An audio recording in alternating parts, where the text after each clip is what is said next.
All right, guys. This Uh, is Please Let Us Golf podcast. uh, This is just a Listen warm-up on to Apple shit when you Podcasts, see the listen shit on when you see the shit. Spotify, listen in Italy and anywhere else in the world. and that would have been really good if you didn't like slur halfway through it, but we still might leave that Yeah, why are you in slurring? as the intro. Have you been power drinking? Am I slurring? It was just a little bit like it wasn't as committed in the middle of it. But guys, let's do this in 5, 4, 3, 2. Tricks, you know what I'm talking about? That lettuce, that lettuce. Gotta get it. Gotta get it. That lettuce, that lettuce, focused all on the check. Yeah, all I want is lettuce. Yeah, just give me the lettuce. Yeah, just give me the lettuce. Lettuce heads, we are back with another edition of Please Let Us Golf, the podcast. Tonight you got Goldy, you got Adam, you got Mr. Hey, Golfberg. How you let doing me just say, tonight, wait. gentlemen? Let me just say, buongiorno to the Teste di Letuga. So why are you Teste speaking? di Letuga, Natalia. Why are you speaking this foreign language? I'm just giving a shout out to the lettuce heads, Teste di Letuga. A big grazie to our friends abroad in Italy. We just came in as ranked the number 7 golf podcast on Apple and Spotify. If they're listening the to whole our friggin' country. podcast, I'm assuming you don't have to speak in Italian. I'm assuming But that's probably an understand olive English. branch. That is That's- beyond an yeah. olive garden. That is an olive Una branch. branca de olivia. Yeah, how do you speak this so well? But I'm yeah, just so speaking- if you are not following us on Instagram, following our stories, we occasionally post some podcast rankings updates. Mostly we do it out of jest, if you so will. that we kinda- don't literally yeah, end it all. It's 50% making ourselves be like, this is worth it. 50% making fun of the whole system. Mhm. But we debuted Apple Podcasts in Italy, and our first episode with our friends from the fields debuted at 7. And this was above Unreal. the laying up and the fried egg. So Italy, come get plugged, baby. We're coming over whenever you need us. Maybe they saw the fields and they thought it was like some sort of wine like podcast or It something. could be. Yeah, you could definitely look. You guys host us over, and then I'm sure our friends at the fields will be happy to host you in Lagrange. And I consider that an even wash. So I think anyone with an Italian stamp on their passport gets a free round at the fields. Just ask our friend Ashley when you show up. We're supporting growing the game. That's a good one. So speaking of growing the game, guys, it's been a whirlwind few months. We haven't really done a good old school throwback chum session. We've had everything's been either a major preview, a major debrief. We've had a podcast, or we've had a travel debrief. And even though that's even to come, hey, professional teaser, we got a lot more of that lined up in the next few months. We got to take a breather sometimes and get back to our roots. Some of it can be chaotic, some of it can be nonsensical, but I like these episodes because you know why? 20 seconds before we hit play, we said, what exactly are we going to be talking about again tonight? We came up with a rough plot, and now we're just going to fill in the gaps and see what happens. But for the listening audience, I got to bring this up. Adam, you're looking extra beautiful in your sunshade. You went right. You just went for it. You're beautiful. Yes. You look. Those aren't special lighting. You got a little bit of sunshine on the face. What have you been out and about? Look, I tan really well. What can I say? It's all genes. But yeah, I mean, I've been to the beach, I've been to the lake, the last couple of weeks, and just been out in the sun. I got golf in last week too, so Well, what beach are we talking to? Is that the Gulf of America? Where are we talking? That is the Gulf of America, Pensacola Beach. They do let you know that is Gulf of America at this point. It is marketed quite heavily, but I think that's where you got that extra ray of sunshine. I feel like the patriotism at post fourth is now just blasting through your eyes. Adam, you look beautiful. You look beautiful. I guarantee it. That was such a Goldberg thing to do. Yeah. Wow, you look great. Probably took years off your life, but it's worth it because you look great now. Speaking of taking years off your life, so I took the young one to go see the new Jurassic World today. And I'll say this, say what you want. I'm a big Jurassic Park realm, if you're Jurassic World fan. Jurassic Universe fan. That's what I Jurassic was trying to World, say. the third I think movie. this comes in pretty easily because this is the 7th in the franchise. This is pretty an easy number 3 for me. So I think it's worth a watch. But I had a really weird interaction. Swear to God, it was you guys were texting me. It was about 10 minutes into the movie. The theater is about 75% full. My phone buzzes a couple times, so I flip it and I go to check my text. You have a flip phone? It was a flip my phone. It was boop, and it was Jewel saying, "Hey, do you guys think Max is going to get it done today?" And I texted back like, "Hey, I'll let you know in a few hours my opinion on that." Then I think you guys texted something back. I flip my phone over again. I get a tap on my shoulder, and a gentleman who was apparently behind me goes, "Hey." He was like that. It's really bright. Can you not use your phone? It's going right in my eyes. So my phone is on auto, whatever it's called, auto dim. It Dimming? was down to about 20%. So I dim it down all the way. Anyways, so he sits back in his seat and I look back and he's like 3 seats over and behind and he's with his daughters and I could tell they were embarrassed. And I overhear him say, like, you're not supposed to be using your phone anyways. And it was the closest moment. Like I look over at Brooks and I'm like, my kid, and I'm like, holy fuck, like I have such anger issues going on in my life now. Anyways, I was like, is this what happens? You just snap and kill somebody in a movie theater? But anyways, I just took a deep breath and I didn't put my phone away, but I kept it on all the way automatically or manually dimmed all the way through. But man, it was like a real life, I don't know, it was kind of a Curb Your Enthusiasm moment if you took the humor in it of like, I mean, my phone was, it was literally like this. This is how long it took me to text. And that's when it went down. And I got a tap on the shoulder. It was 5 seconds of screen exposure at the most. Am I in the wrong? So that the movie had started. Yeah, we were about 10 minutes into the movie. You know, I hate to get technical, but I think it all depends on how much your phone actually dimmed. Like if it was like super bright, like I think this guy has a point. But if your phone is like on max dim mode, like it's basically nothing. I mean, right? Yeah. It was the thing that was odd to me is again, he wasn't right behind me. He was 3 seats over. And then it was just that second comment. You're not supposed to be using it anyway. What am I pirating from my dick? I don't think you're allowed to do that. Now that would have been good. I mean, in a world where people are so obnoxious and disrespectful, if you see someone who pulls out their phone and is super quick about it and is dimmed a pretty decent amount, I think you just let that slide. This guy was a little uptight.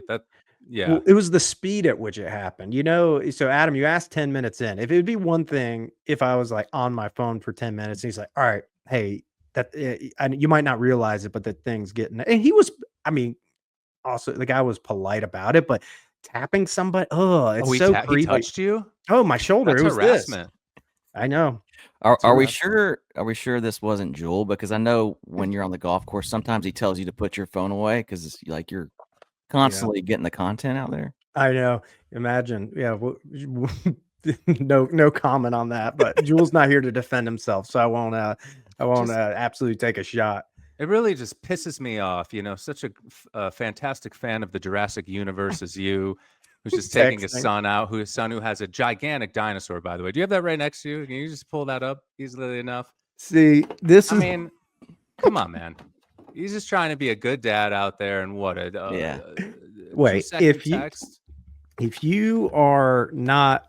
you're listening to this and not watching it, there is currently a nearly life-size whatever the villainous dinosaur was, which was the T-Rex on steroids. How do you say dinosaur in Italian? I think this was like the carnivorosaurus. Dinosauro. The dinosauro. So just so you know, we come with props. But anyways, guys, that was my life event. What kind of country are we living in, man? I just don't like being touched. And I was just, and you guys know, I was under the weather the few days prior to, and I was just kind of in a mood already. And I was like, oh, this fucking guy. Joke's on him. He touched you. He's got your disgusting germs. My shoulder germs. He's probably throwing up as we speak. Oh, well, you know, I don't want to, Adam, you got something else on this topic? No. You look like you wanted to say something. This topic's probably gone on too long, but Well, I who don't know. cares? Maybe I side with this guy because it is, it's distracting. We It know. is We know. distracting, when Yeah, I get when it, a man. light just pops up out of nowhere in a Yeah, dark theater. I get yeah. I it. mean, tickets are $15 for a matinee now, That's so that's true. Well, if you're gonna bring thing. That's price true. into this, Yeah. all That right. Oh, well, What lots no, of else? if you popcorn. talk about golf course rankings, you know how many people in our comments tell you price is irrelevant when you're just rating the course. I'm like, okay, yeah, that's one way Yeah, of looking at it. yeah. Speaking of golf, guys, I do want to do a little look, we know everyone's doing their formal mid-year check-ins. Let's get out the gin and push USGA propaganda. Blah, blah, blah. We'll have plenty to say in an upcoming episode about the handicap system, but I do want to do like a little bit of state of the union here, health of the program. So this is the mid-year point of the year. We passed the fourth. I think our golf seasons are a little different. Mr. Golfberg, you're in the PNW, so yours gets kick-started a little later in the year. Adam started earlier with me and then just decided to take like a hiatus for a couple months. Now he's getting it back. I'll He's doing say a lot of this. baseball. Yeah, he's doing a lot of baseball with the kids. I get it, but ugh. Doing a lot of baseball, but also like with me, if I don't have a trip on the books, like there's nothing that, especially like playing the courses around here, not to take a shot at the courses around here, but it's not a whole lot of excitement there, Just doesn't get I'm you not. stimulated. It doesn't, yeah, it doesn't get me stimulated. Yeah, Yeah, it's sometimes just tough to like want to get out there. I don't know. Well, I'll say this. So one thing for I'll set it. This is how I'm gonna tackle it, and then you guys draft off of it to see if you want to chime in. So I would I would classify my mid-year score as satisfied. And that's a cool point for a golfer because usually, I could be pretty hard on myself, pretty negative. But 2023 was the year of rehabilitation for me coming back from injury. 2024 was more of the year of standing up plug. I did a lot of personal sacrifice. My logged rounds were about 50% lower than my rolling average from the 5 years prior give to. me a break, dude. Yeah, I mean that's a real thing. You go My from rounds were averaging. down. Come You're, on, just yeah, tell us how you're playing. when your rounds are down 50%, it's hard to maintain at that level. And now I'll say this: my rounds are back up. The game feels much more solid. I have a lot more confidence. I've posted some pretty good You're rounds. optimized, man. I'm getting optimized. The tinkerer's tinkering, and most importantly, we got a lot of fun stuff planned. So I know Adam, I don't want to steal your thunder, but I'm sure one of the things you're now ramping up for is we got a little trip out to Ballyneal in a couple months. Mr. Golfberg and I actually have a rendezvous in a couple weeks. We got Chambers Bay, and then the fine folks over at Wine Valley Golf Club in Walla Walla are hosting us. We're going to have them on the pod. So I'm super excited because we got some high-end golf coming up at And Golf Together. We don't get to do that very often. But then selfishly for my own game, I really like where it's at. And that's not with, I had some tough rounds this year. I had, like a 6-week stretch where I was questioning things again, but overall I like where I'm at. Who wants to jump in? Adam, I want to hear something from you. Where I know you just kind of alluded to, we just talked about you're just now starting to ramp up, but what's your goal? What are you focused on? What's motivating you? I just got to get some rounds in, man. That's like I'm rounds. Yeah. What rounds? Just got to get some rounds in. Yeah, I head Hey, out of did you the get range. that? You get that driver fitting yet? Oh man. I have not. Adam, you have like 4 goals in our goals pod, and one of them was just get a driver fitting. You just can't quite pencil it in. Now, I think what's happened is like I've been very focused on I want to get a driver fitting like outdoors, like a real like legit serious one, but to do that, it's just going to be logistically kind of like a nightmare. I mean, it's going to be a long drive. It's going to be a lot to put together. So, and I think that's kind of prevented me from like moving forward. And so I just gotta do it. And if it's with like our local fitter here inside, like on a screen, then I just need to do it. Or I won't do it basically. But I before Ballyneal, I'm going to get fit, guys. Okay, let I'm me gonna ask you get a second. optimized. I'm gonna ask you a second question. So you're gonna get fit. You're gonna get optimized before Ballyneel. Ugh. Will there be a new driver in the bag before Ballyneel? I hope it just tells you that the driver you have is perfect for you. No, Just get I back don't out think it there. is. I just have seen enough to It's where yeah, it's 6, 7 years old, man. I swing totally different now. I don't yeah, know. We'll see. I yeah. mean, I'm still a fan of just buying things off the rack. I think that's okay. I think you're overthinking it. You could have like 20 rounds with this new driver already if you just kind of just grab something well, that you looks know, good. another Can I? thing is like I haven't been playing very much, and so like you don't want to go into a driver fitting with like a shaky swing, and That's the then like point. you get Yeah. fit and like into that shaky swing, but it's No, not you're really right. like your legit like golf swing. No, I think that's a valid point. You want to be in some kind of form, so you're not going in there at the low end. But yeah, I don't know, Mr. Golfberg, you got funny takes on fittings, and even though we did that fitting pod with Cool Clubs, and I agreed with what they were saying is people focus on the driver when really they should be doing everything else. And I think that's true. But for me, I think I could play off the rack anything with less consequence than driver, just because driver has so much penalty at stake if it gets way too wayward one way or another. It's like, okay, this iron, I hit it to 10 yards or 15 yards. I'm probably going to make the same score, but a driver, it can Yeah, add up you'd be pretty quick. fine. You'd be fine. You'd be fine. I do think the fitting stuff is a bit overrated. I think like I don't know what the handicap cutoff would be, and I'm not trying to target anyone here. And Adam, I think you're a really good golfer. You just take too much time off. I don't know why you do that to yourself. Like you get in grooves. You were playing awesome last year. Like I don't know, like a 6. That's what you looked like, 5 or Mhm. 6 handicap, and now you're just not playing. I mean, I'm mad at you. So I'm just saying It's that. just But there's I just other like sports that are more important. is it okay? Fine, but like anyone at 8 handicap or above, like you're so good you can't just play the stock. Like stock's probably perfect for you, and then figure out the swing. And then it's so weird to me to like design a club around a flawed swing. And Yeah. like you just really have to have your fundamentals in order. I don't know. That's Yeah. that's Just everyone get an unflawed swing, and then the golf I just golf meant game like will yeah. you know what I Just mean. quit being Maybe a I'm wrong. dipshit. Quit being a dipshit and I, unflaw your swing. I think what's weird is Hashtag unflawed golf. Let's put that one in I the trademark. I could be Eight was totally too wrong. low. 8 was too low. I probably should have paid attention more to like the equipment pod that Mr. Goldy and our good friend at what Cool was that called clubs. again? Cool Clubs.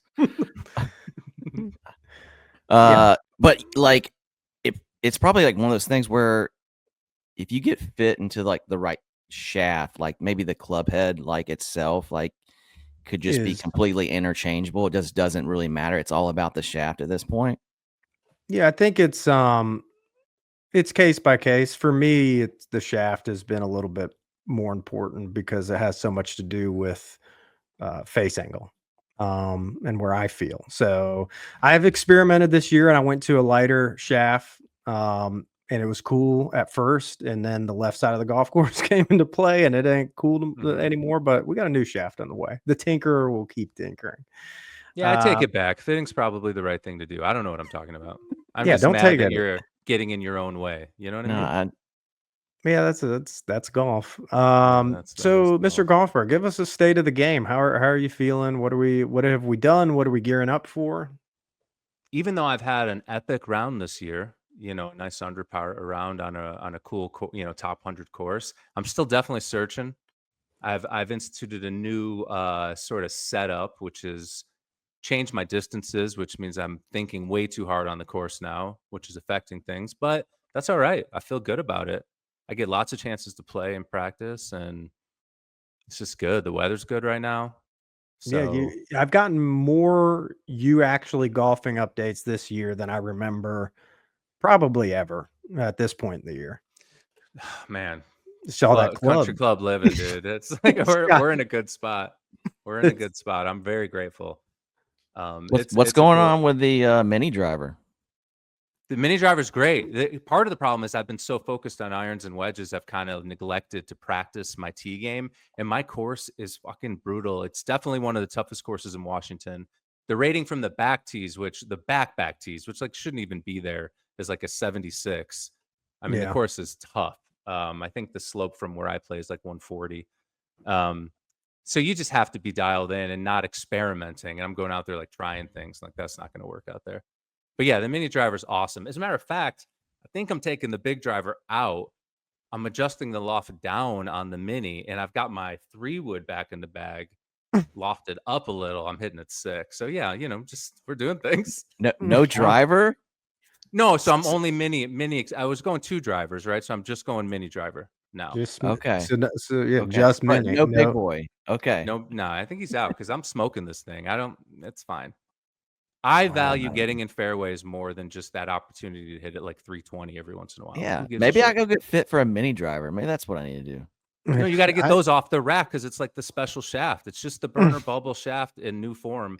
It, dude. You'll love it. Screw it. I'm just gonna go to Academy Sports. Why not? Do it. Might as well. Do it. Yeah, just another plug for Academy Sports, where you can get all of your off-the-rack needs for tailor-made golf. But good, you can get rid of your primary driver for just the mini driver. Please get our intern to throw the Academy Sports logo up on our background here, please. Yeah, seriously. No, I mean permanently by Spotify and Apple they got to pay for that spot. Oh, yeah. Or they have to get it unlocked like those two. So yeah, what else though, Matt? So you recently, you've played in some tournament golf coming up, or you? I mean, I was just I confused 2 thoughts. I was gonna say I'm excited because post Seattle, I'm playing in my first like big tournament of the year, but you've recently played in a big tournament, so to walk us through that. Yeah, I just got to play in the member at my club, and if you really ever get the opportunity to do that, and I know the prerequisite is tough, you need to belong to a club, which is new for me here. It's the coolest team sort of setup you get because everyone out there is just on the same exact wavelength, just totally dialed in. Definitely taking it more seriously than a member guest, I think, because that's a little more flashy. You might be recruiting people in who are just more friends than players, but these guys, like, you're trying to match up with dudes you've been playing with. Everyone knows everyone's game, and it's just going to town competitive golf. So it was super fun. But I do have a question for you guys.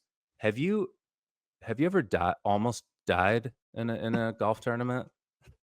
Because I have. Have you guys ever almost died? I've never. My closest would be a bee sting, but didn't almost die. Oh yeah, and Adam ate that pastrami and almost. Yeah, but mine was in a tournament. Adam almost literally died, but that was just recreational golf. That doesn't count. There's no stress of the tournament. Yeah, I see. I almost died, guys, and I stuttered over that premise because it just scares me still kind of thinking about it. So it's the first day of the tournament. It's early in the morning. We're driving carts, PNW, whatever. But like the month leading up to this, it's been dried out and just in a different state. Anyway, we're on the 6th hole of the tournament. We're kind of going over a bit of a ridge to look for my partner's ball. Mine's in good position on in the middle of the fairway. And you just get over this hill. And I'll just tell you, it's like a 30-foot.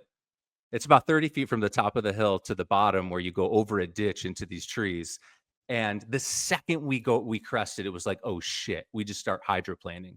Like, that feeling where I know, like, there's nothing I can do at this point.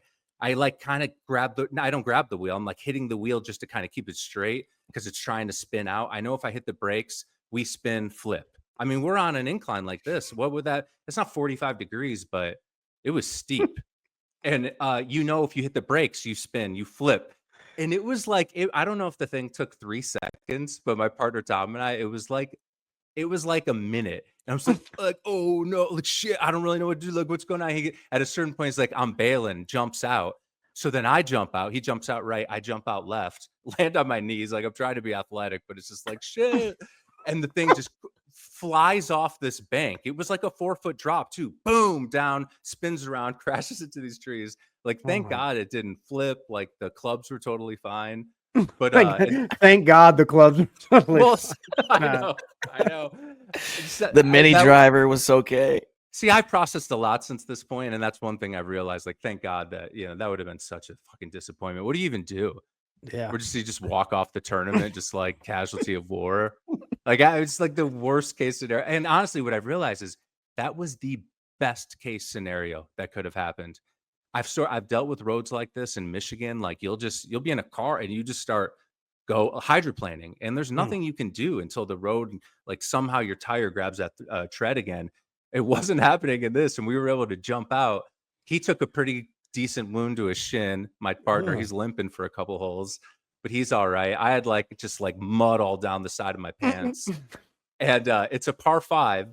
So fucking these guys come down and they help us get the cart out, and everyone's being super nice. We're like the new members too. But dude, it happens over here. It's just like there should literally be a sign. But we get our shit together and we birdie net eagle that hole, by the way, which I was most proud of. Yeah, dude. I mean, we somehow stayed focused. I almost made that shot. I put it to like 6 inches. But insanity. Anyway. The best part of that story is definitely we're the new members and the first time in the member and we go off-road. Yeah. So you said the fellow members, this is a relatively common occurrence. There should be, quote, a sign there. I don't know. I guess some people have spun out on that hill. They acted like some shit's happened before. Maybe they were just being nice, but so if you didn't bail out, you don't think there was no way it was stopping? It would have zero chance. That's me flying over the ledge, spinning around. What do I like? Maybe crack a rib on like the steering wheel. And if he didn't jump, I don't know if I would have. I'm not sure. Like at that point, it's just survival instinct. He was strong, man. I just followed his lead, dude. He's a cool dude. Say this. I'm like, all right. Apple far from the tree situation. Your dad has had quite a few incidents with a golf cart. So I don't know if I'd have that as a watch item for your own personal sanity, just to make sure you don't escalate cart related incidents as you age. That could be a real problem for you. I think I'm up to 3 now, maybe 4. Oh, wow. No, I've had a few. I mean, you play golf that much, shit happens. What, Adam, you never crashed a cart, man? No. What are you talking about? I don't think so. So was the cart drivable after this, or 100%? Like, yeah. Well, that's how they make them up there. So it wasn't no like broken headlights or anything like that. No, I mean the PNW, it's wooded, but it's soft and there's moss everywhere. I'm not even joking. And like deadly, it was kind of like it just flew over this thing, spun around like a 4-foot drop, and just plopped down. So there is a chance you could have gotten flung from the cart and you just land on like a bed of moss and been like, oh. Yeah, I'd have been fine. Yeah, for sure. So I don't know what to tell you. The cart was totally fine, drivable. So they helped get it out of the thing. I was too frazzled in the moment to even deal with it. I'm like, I'm just gonna chill over here. You guys do that. I'm frazzled myself. Death's always that kind of stuff doesn't happen when you have a caddy, So yeah, break caddy at the member. Maybe that should be. I wonder how many people would have flipped that cart though, because they would have done something stupid, like tried to brake too hard. Yeah. You just had to bail. Your Michigan roots, you knew. When you hit those icy roads in Michigan, you got one of two choices. You either flip the cart or the car, or you just jump out. You've seen videos of people when their car's out of on ice, they just bail. Yeah, fuck it. Yeah. Car gone. Dude. Unreal. But other than that, you can't be liable for it if you're not in it. That's what I always say. Yeah. That's definitely more thrilling than my bee sting. But I did have a mild allergic reaction, and I was very concerned for a few holes.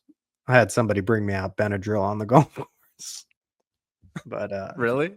Yeah, but I survived. I survived. Don't worry. Better. Yeah. So okay. Yeah, it was it was a pretty cool setup. And by the way, this there was on the 3rd hole every day was a $10,000 hole-in-one opportunity. Ooh.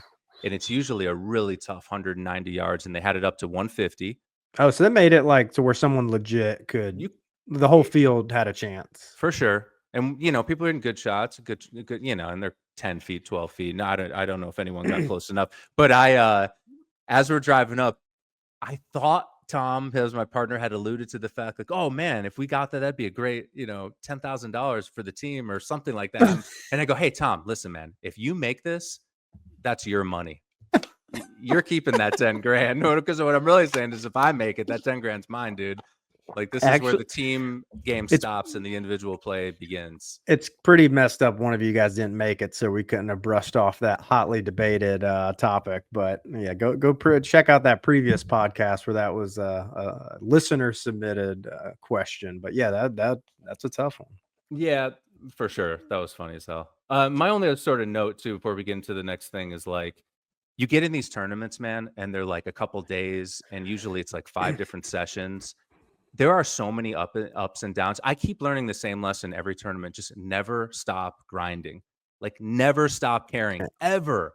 I don't care what you're putting for, what your putters 7 over through 4 doesn't matter. You have to keep going. All you're doing is literally giving away money. If you decided I'm just gonna rush through this 3-footer or something on a weird, slope, that's all you're doing is giving away money. If you're not like grinding with your partner the whole time. So just, if you got a tournament coming up, just stay in it. Cause I thought we gave up. We just had one moment. It was the 5th session. It's the first hole and things were kind of going bad. And he's struggling on the green. And I was helping him a bunch, like with his chipping and stuff. I'll tell you about that in a second. You're chipping for him? Well, getting behind him? He's admitted, yeah, right. Yeah. It's all in the hips, baby. It's all in the hips. Like he's a high handicapper, and he'll admit that. Obviously, he's like came in as like an 18, and I'm low, so they had to cap it at like a 10 differential. So he had to play as a 12. So we're playing against much better players, and so really just the focus anyway. But like we had a moment where we just stopped grinding on a hole, and I came to realize it cost us like $75. Like just that one, like he would have made this putt if I just helped him think about it, but he was a little pissed off anyway. So just ABC, always be grinding. But yeah, dude. So he had the shanks too with Chip, the shanks. Chipping only. Yeah. Like his game looked good, but he had the shanks. And it was like the shanks, CHANKS, the shanks. You can do it. SHCH, the Jewish thing, have 10 different spellings for it. Yeah, dude. So, and it's only with a 60 degree, and I'm watching him, and it's just everyone just boo, right? Just boo, right? And he's like, man, he's just struggling. So you gotta be committed. He was committed. So I'm like, we got some. Like we might be able to compete in this thing because he can putt and he can hit drives too when he kind of slows down his swing. So I'm kind of helping him. I'm like, hey, this is what I'm seeing, and this is what I think you could be doing. And we were really kind of slowing down his tempo, and he was just getting way too inside and whatever it was. But as long as I was like, literally every time he had a chip in the tournament, I'm like, all right, now slow down. You know what I mean? Like, wait, that tempo is too fast. And every time he would execute it, he didn't shank it once in the tournament until I wasn't helping him. And then he goes back to it, right? But, it just makes me think like helping your friends out, Goldy. I know it was something you wanted to. So, yeah. So you text us a couple weeks ago and you kind of were alluding to this situation and you brought up the topic like, why did you were talking about something specific in your game, and I was like, "Oh yeah, look at this, and you're like, "We just played together in April in Vegas. Why the fuck didn't you say something about it?" And it brought up a debate of like, should friends be helping friends on the golf course? And I struggle with it. I'll give the grayest answer of just saying I truly think it depends. But before I dominate the airwaves, I want to know this is your baby. What are your thoughts on this topic? Just that, like I was helping my buddy Tom in this tournament. I help people all the time, and what I realized is no one else does this. And I can't think of the last time anyone other than my father has said a fucking word to me about my swing. And I'm not a perfect golfer. I hit plenty of bad shots, or someone like maybe a little tendency. And I just wonder because, like, to me, I'm watching people play, and it's so clear as day why they just duck hooked 3 drives in a row, and now we're on the 4th hole. And like, I would just kind of feel like an asshole to not be like, hey man, like let me help you here. Like we're all here to have a good time, and like you can see how pissed off they're getting. And so just like and I've been doing this for a long time, and I don't know what it is about me, but I just think if you see something, say something. Right, Adam? See something, say something. I don't know. The great Bob Rotella would tell you that, whatever swing you bring onto the golf course, you just don't make any changes. That's just the swing that you bring that day, and you don't try to make Hey, changes. That's hey, that's we his got some philosophy. intel on the great Bob Rotella Yeah. from a listener that said he's full of shit. He caddied for him where at Pine Valley, he said, and he was like, man, that guy couldn't break 100 on a muni. And he's giving everyone golf advice. He's like, yeah, it's easy to have your swing when you suck. No offense, No, Bob. I'm sure you're a wonderful guy. you know, I I think it's okay to give like very like small tips. Like I know Mr. Goldie's kind of like, help me out with alignment. I really struggle with alignment, but like nothing like more than that. Like nothing like big, like, hey, take it back this way, or nothing like too complicated and big. Like just very small, like, hey, you were aligned a little bit to the left on that, swing Yeah. kind of thing. I think, Aaron, where I net out at is, while I do think it could be a useful tool, the majority of times I've seen people interject. A lot of times it happens on the range. It's not even on the course. You know what I mean? I know you're talking about like on course, something's going on. Hey, this person's got, like you said, they snap hook 3 drives, and you see something, you say something. I think that's one way of looking at it, but most of my experiences, guys chiming in on the driving range, and I just fucking cringe because they just watched a YouTube video and I'm everyone's so glad you said that. and everyone's an expert. And I'm like, oh, you know what? The first thing I ask Adam, and I know it drives him nuts, of like, before I'll give input, is I'm like, what was the target on that one? And because I have to know that Mhm. before I can actually understand. Oh, like, was it a push? Was it a slice, or was it a inside path open face block? Was it Mhm. like, you can see some of that, but it's like you got to know the intention to help. And I'm just always cautious because I've had 2 times, and my dad will probably listen to this, but he's he's seen me blow up at him a couple times where he's attempted to give me input on things Whoa. on the golf course.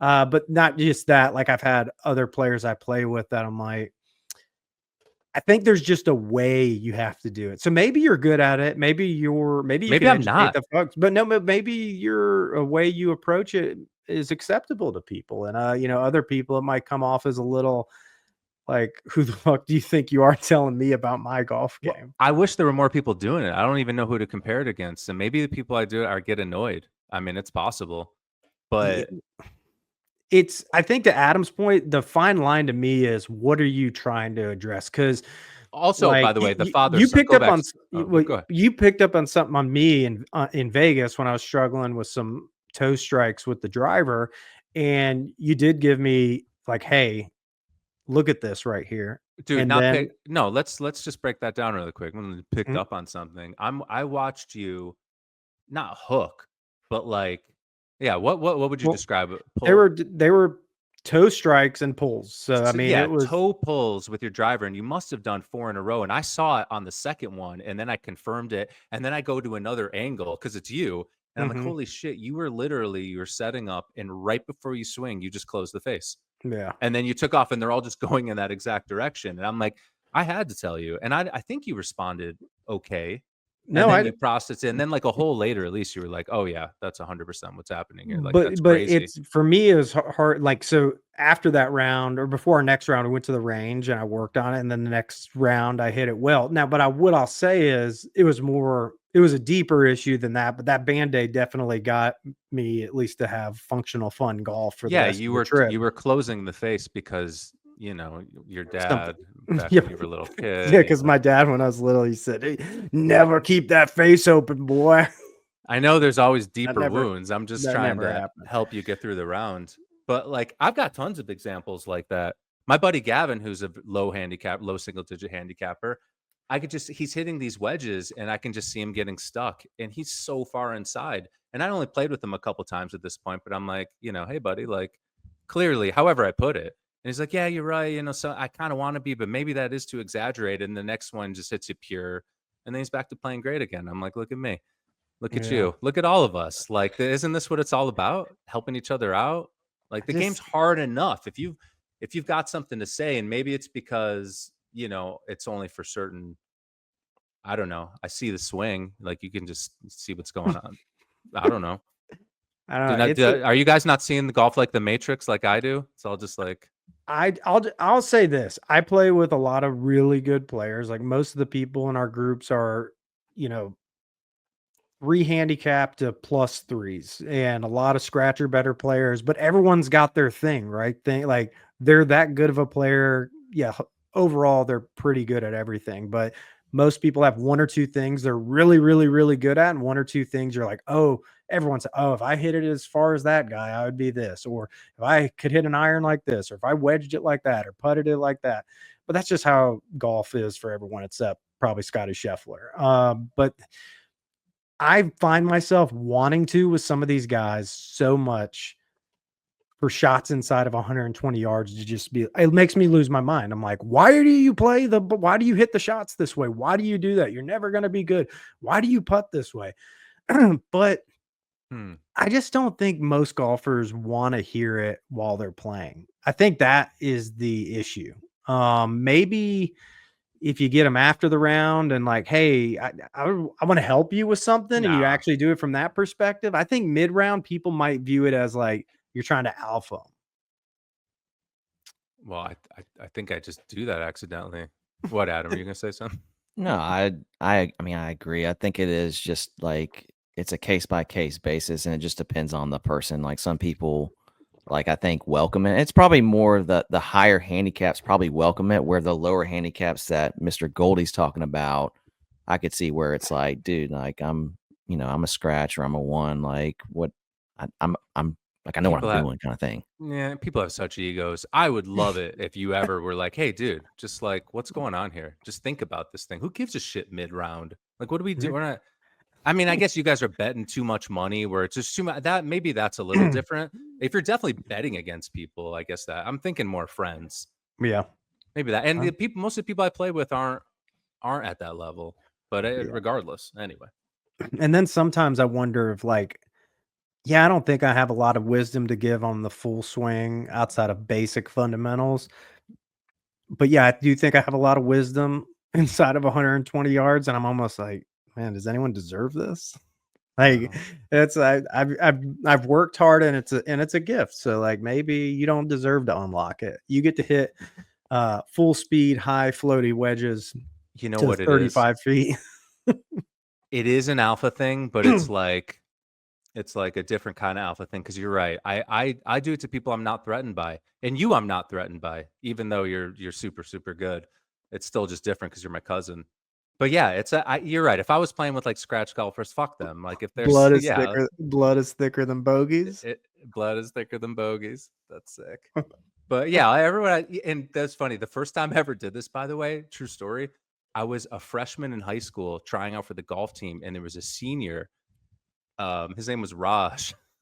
And he was going to be like sixth man on the team, and I ended up taking his place during that tryout. And mid tryout, I told him like he was coming over the top, and I'm a freshman, and like so clearly, I don't know where it comes from. I might have a problem, but I am just trying to help everybody. I got some theories on where that could come from. No, I don't know, man. And Adam, I've tried to do like I think I was bad about it sometimes with you because I felt like responsible for your golf, especially now. Like, Please Let Us Golf's taken off, and we're getting invited to places. People are like, "Oh, hey, Adam's available. Let's bring Adam." I'm like, okay, just so you know, like, Adam has a life. He's a good little golfer and has fun doing it.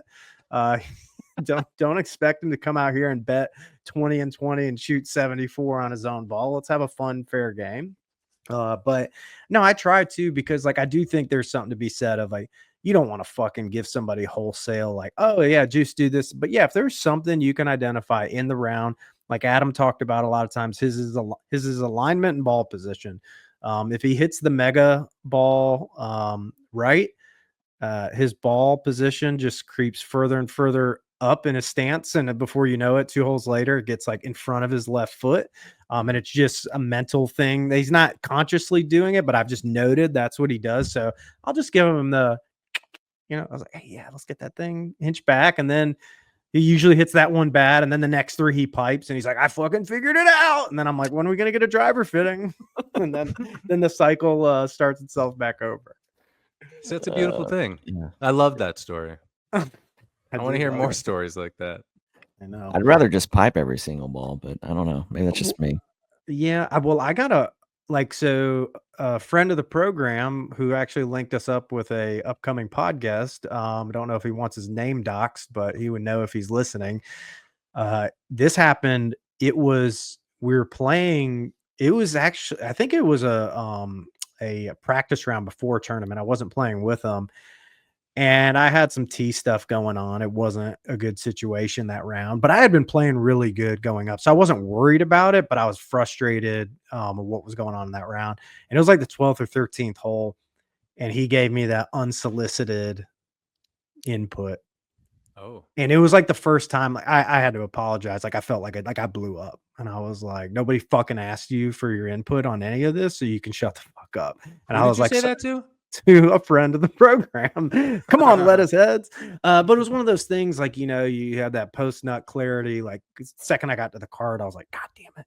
But I was like, hey man, I'm sorry. I was like, you know, it's just golf shit, but I appreciate it. But I just need to fight through this today. And it was all good, but I don't know if it was all good, but it eventually became all good. So I'm just saying here's a sticker. Yeah, I've hooked him up with 3-4 stickers by now. This was like 5-6 years ago at this point, so we're That's good. funny, dude. Yeah, you got to. So, but this is good insight for me. I don't even think I told you guys. Jewel and I officially entered a 4-ball. So I don't know how I'm allowed to play in it after the run we're having in July, but it's we're gonna see if this Jewel kid is as good as you guys claim he is when the pressure's on. Well, I hope you two can relax. Just get in the groove early. He's pretty good. We'll see. Oh man. All right. Any more takes on this topic? This was fun, guys. This was cathartic for me, to be honest. Just a little chaotic, but you know, our friends in Italy, I know, appreciate it. Other countries are doing quite well as well. You know, we're not top 10 in the other countries yet, but we have the pod's popping. So, and we got a lot more fun topics and some cool guests to come up. I'm pretty excited. But Adam, Mr. Golfberg, any last words? Solamente arrivederci, and como siempre, rimani plugged. Rimani plugged. Are you reading this, or did you learn this past weekend? He's got ChatGPT out. No, Whatever. but he's pronouncing it well, though. That's the part I'm like. You could give me a foreign language, but I'm not going to pronounce it. He's watched Luca a bunch of times. Like, I mean, let's be serious. That's a good movie. However, he gets it done. He gets it done. Rimani plugged. Yep. What? Hermione? Rimani. All right. We good? This was fun. Yeah. Enjoyed it. All right, lettuce heads. Should you help your friends when you're golfing? Let us know. And we'll see you next week. And as always, stay plugged. Peace. Peace.